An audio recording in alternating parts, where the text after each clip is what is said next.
Hello, I'm Jean-Pierre Després, Scientific Director of the International Chair on Cardiometabolic Risk.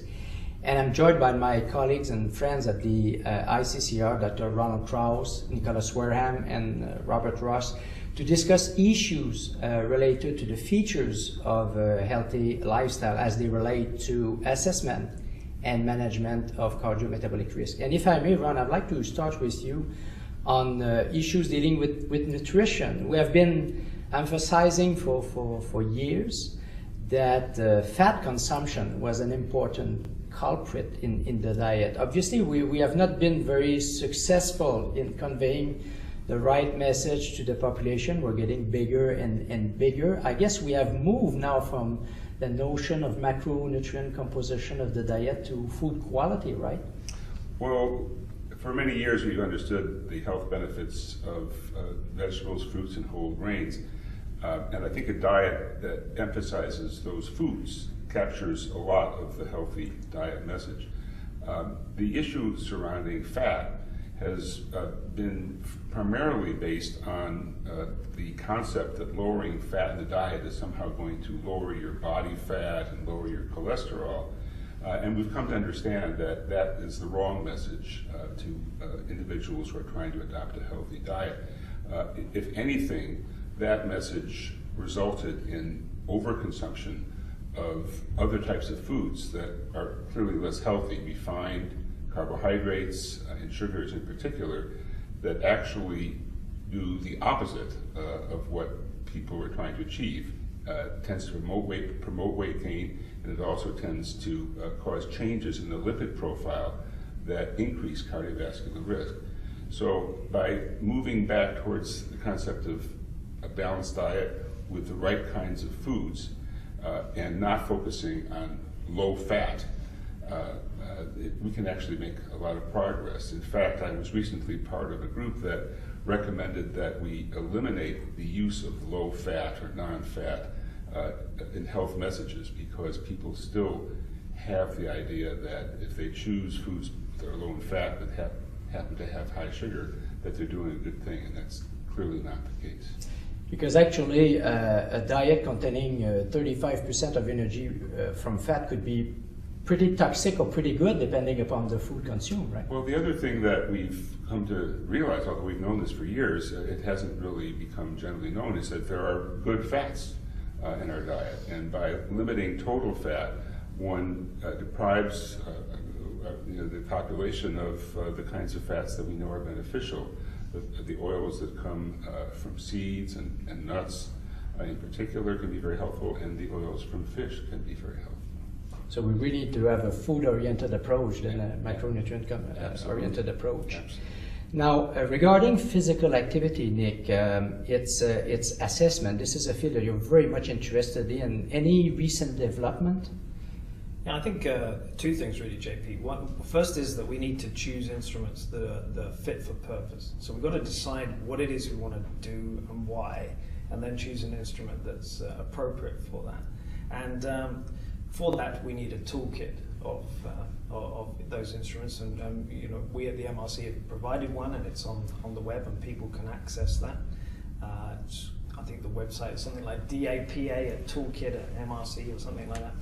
But the important thing is you've got to decide what you're doing and then choose an instrument that's fit for purpose. So there are instruments that are really good for surveillance. There are instruments that are really good for risk stratification, and it's great to see that the chair is putting one on, My Healthy Waste, which is based on that. And then there are instruments which are really good for investigating causation, the links between physical activity and different diseases. And then there are other instruments that are better for assessing change. And we need to decide what we're doing before we choose an instrument. Do you see in the crystal ball that we'll figure out a good compromise between cost, sophistication, and our ability to fine-tune this assessment of physical activity? Yeah, I think one of the hard things is that the areas where our physical activity has declined most is work and in travel and domestic life. Now, recreation probably stays pretty constant, and that's the easy bit to recall. And that's what we tend to focus on with questionnaires. And we really need to focus a little bit more on trying to assess the activity in the other domains of life. And that's really difficult because not many of us walk around with a construct in our heads of how far we walk when we're at work. It's a kind of insensible thing. It's going on at a subconscious level. And really to be able to assess those sorts of phenomena, we need to be moving away from just asking people questions to supplementing that with some objective measurement. And there's been a lot of progress in that. Great. Now, you have also a keen interest for the prevention of type 2 diabetes. And 15 years ago, we didn't have evidence that regular physical activity could prevent type 2 diabetes. Over the last 15 years, we have made remarkable progress. But we have also further recent evidence. Could you comment on that? Well, I think the recent evidence you're alluding to is that we know that if people engage in healthy diet choices and are at high risk for diabetes, that making changes results in a halving of their risk of progression to get diabetes. The key observation is that that benefit is sustained. Recent publications out of China suggesting that benefit is sustained for 20 years, and it has consequential benefits in terms of the complications of diabetes, particularly the eye disease issues. So these are really large effects and sustained effects. Now the critical question, that is people who are at high risk. The critical question is, can we get society as a whole to change? Because this is, the problems of inactivity, obesity are not restricted to small segments of society. It's everybody's problem. We have sick societies. And really, for that, we need to get small changes in large numbers of people. And I think that is possible, but it requires a kind of different way of thinking. Very interesting. Now, Bob, you have been also educating me, at least, that there's a distinction to be made when we talk about the efficacy of exercise, of physical activity / exercise program. Could you comment on the distinction that we need to make? Well, I think what you're alluding to, JP, is that if we ask ourselves the question, for example, what is the utility of increasing physical activity combined with a balanced diet to, for example, manage abdominal obesity and related risk? When we go to the evidence, we distinguish that evidence in basically two ways. There's efficacy studies, which are studies that answer that question under highly controlled and optimal conditions. So if we want to know whether, for example, a given dose of exercise or intensity of exercise has an effect on abdominal obesity, we first have to do that with a population of people where we know exactly how much exercise they've done and exactly how long, and we have to monitor that.